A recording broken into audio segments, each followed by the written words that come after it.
佢有，佢亦有，佢可能都有。香港現時大概有70萬人係糖尿病患者，佔總人口大概1成左右。除咗香港，糖尿病亦都係全球常見長期病患嘅一種。估計去到2040年，全球患病人數將會增加到6億4千萬人。糖尿病係一種代謝失調嘅慢性疾病，長遠會導致身體系統同埋唔同器官破壞，包括心血管、視網膜、神經、腎臟等。中大醫院學院形容，每6個糖尿病患者就會1個出現腎功能急劇下降。過高嘅糖分就會破壞我哋血管，從而令到腎臟裡面呢一啲嘅血管嘅紅色嘅血管嘅內壁嘅組織就會一齊纖維化同硬化，咁因而令到個腎功能下降。咁所以如果腎功能下降嘅情況一路控制得唔適宜，一路下降落去呢，咁個腎功能就會我哋叫做末期嘅腎衰竭，從而可能最嚴重嘅後果係會要去洗腎啦，或者腎臟移植咁嘅情況。患有糖尿病30幾年嘅黃太一直都有定期覆診，病情保持穩定，直至到2年幾前，身體突然嚴重水腫同埋出現蛋白尿，同時亦都出現神志不清、行走困難等咁嘅症狀。有142磅，腫到170幾磅，入咗3次醫院。見到啲嘢有時好驚，唔想食。經過檢查，黃太確診係患上急性腎衰竭。醫生評估之後，為佢處方多種藥物，包括類固醇、新型降糖藥同埋各種針劑，魚油丸 Omega 呢啲就會對炎症腎炎嚟講係有個修復嘅作用。咁另外呢一粒係尿酸藥嚟嘅，而家睇咗2年啦，而家媽咪個磅數一路都 keep 係130幾啦，就叫做去返正常。咁個類固醇亦都停咗啦。咁而家媽咪食緊嘅糖尿藥血壓藥反而比以前少，但係就食多咗好多營養補充品。去到5嘅時候已經去到最尾嘅 stage， 一路 keep 得唔好，佢就已經係急性去洗腎，大概5最尾，而家媽咪係大概3尾4頭，而佢呢個年紀媽咪話剩佢3成到，如果保持得好其實都夠用嘅。糖尿腎病一般都係早期冇明顯嘅病徵，要靠醫生幫患者做併發症篩查先至可以驗得出。不過當患者出現小便多泡、水腫、作悶，甚至呼吸困難，呢一啲都係糖尿腎病比較晚期嘅症狀。腎小球裡面嗰啲嘅細胞越嚟越受到破壞，呢啲正常嘅組織越嚟越失去咗正常嘅，越嚟越厚啦、硬化啦。咁如果我哋一路咁嚴重落去你會見到最後會見到萎縮咁嘅情況，所以令到成個腎小球，即係腎臟裡面嘅最重要嘅組織一路受到損毀，去到最尾就去到成個組織都破壞晒，就會係去到我哋嘅末期腎衰竭。除咗定期嘅藥物控制，由於高血壓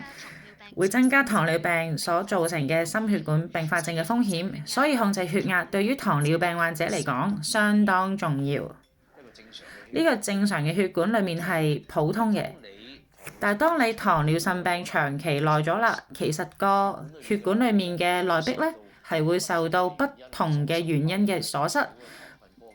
糖分過高啊、膽固醇過高啊、尿毒症過高都會出現呢一種血管阻塞嘅情況。咁所以呢種情況所引致到就會引致到心衰竭嘅情況。咁再者就係腎病會加劇引起嗰個心臟或者心腦病出現嗰個併發率，如果個腦部就會出現中風啦，心臟就會出現心肌梗塞啦，或者腎衰竭呢啲情況。當身體胰島素分泌唔夠，或者人體冇辦法正常利用產生嘅胰島素嗰陣，血糖就會上升。血糖過高可以引致脂肪同埋蛋白質代謝紊亂。點解你琴日呢一個指數去到夜晚黑10點鐘嘅時候係突然間去到11.2嘅？佢嗰陣時咧有響話血糖低警告，所以你就補充咗，我咗去食咗麵包，所以我見到你嗰個血糖指數突然間扯到好高，所以你今日咧起身咧嗰個血糖都6點幾，都係比平時高。嗰個混合針主要係餐前打嘅，即係睇下究竟佢餐前嘅時候個血糖水平係幾多。嗰部機係 check 血糖，另外血壓就血壓機就 check 住血壓，就決定當日咧嗰個藥物需唔需要調節。所以所有嘢咧都係好彈性。醫生提醒，糖尿病病情如果長期控制得唔好，體內過高嘅血糖同埋血壓會不斷傷害腎臟血管，增加腎臟過濾血液嘅負荷，久而久之就會導致腎臟病變。由於早中期病症唔明顯，好多時候嚟就診嘅時候已經係去到洗腎階段。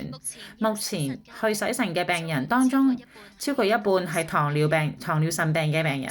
所以醫生會根據個別病人嘅身體狀況、對藥物嘅反應以及血糖控制情況嚟決定處方血壓同血糖藥。當然包括一啲不同嘅口服嘅糖尿藥啦，又或者同埋一啲嘅糖尿針啦。咁其實現今嚟講咧，其實係多咗好多新嘅類型嘅糖尿藥，係唔單止係話可以將個血糖控制得好之外，甚至咧係能夠增加你對嗰個腎臟同埋心臟出現嘅併發率嗰個機會率。譬如話可以對個腎臟保護性高增加咗3成幾以上，甚至4成。咁同樣地啦，心臟亦都係啦。譬如減低咗心衰竭啊，出現心血管病患嘅心腦血管病嗰個併發症都有成2-3成以上。咁雖然糖尿病暫時未有根治嘅方法，不過適當嘅飲食控制已經能夠好大程度咁控制病情，減少併發症。黃小姐就話：只要話揀食物嘅時候多啲留意食物嘅升糖指數，糖尿腎病患者一樣可以食得好精明。媽咪食之前同之後咧，度過佢個血糖指數咧，做晒測試㗎啦。食熟穀米，佢個升糖指數唔會突然高，同埋長時間係維持一個穩定嘅水平。係啦，咁例如話食白米啦，或者係食日本水果啦。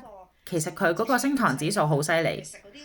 食嗰啲生果其實唔係咁好，例如提子嗰類或者南瓜亦都好犀利，我哋就要避開呢一類。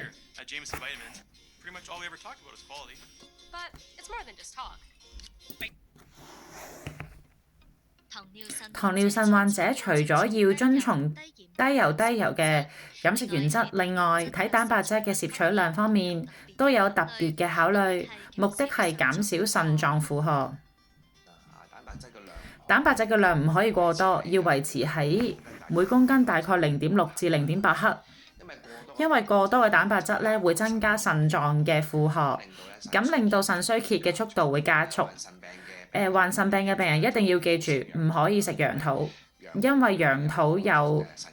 神經毒素，其實要靠個腎去排出體外。如果個腎病嘅病人失去呢個功能，可能會有機會中毒嘅情況嘅。唔少糖尿病患者會斬腳趾、避沙蟲，因為完全避開碳水化合物就可以相安無事，但係咁樣做有機會出現反效果。如果嗰個患者係完全唔食澱粉質咧，亦都可能會出現好多問題嘅，包括會影響佢嘅代謝啦。可能會佢嘅肌肉容易啲流失啦，甚至乎容易啲出現其他疾病，例如失眠。就算有糖尿病患者嘅每一餐嘅澱粉質、蛋白質嘅比例要係適中，咁可以控制到個血糖，同埋防止腎衰竭，仲可以幫助患者攝取足夠嘅營養，維持身體健康。所有動植物都有免疫系統嚟保護自己抵抗感染。但係如果小朋友成日發燒、咳嗽、流鼻水、反覆感染，好可能係患上咗先天性免疫缺陷症。今日我哋邀請到香港兒童醫院兒童及青少年科榮譽顧問醫生劉宇隆教授同我哋講解一下。劉教授你好啊。